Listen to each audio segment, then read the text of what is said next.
ako lang ba yung kahit gabi na maglo-lotion pa rin ako. So, feeling ko kasi guys, mas, alam mo yun, mas gagana yung effectiveness ng lotion, especially kung whitening siya. Kapag maglo-lotion ka rin sa gabi, since hindi ka naiinitan, so talagang na-absorb siya ng maayos ng skin mo. So, ayan.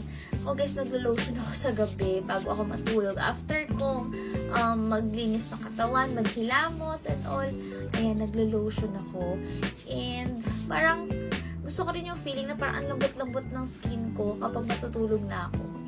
Ayan. So, I think yung nagamit kong lotion, this one is from Her Skin. Yung kanilang Double Brightening Body Lotion, Goat's Milk.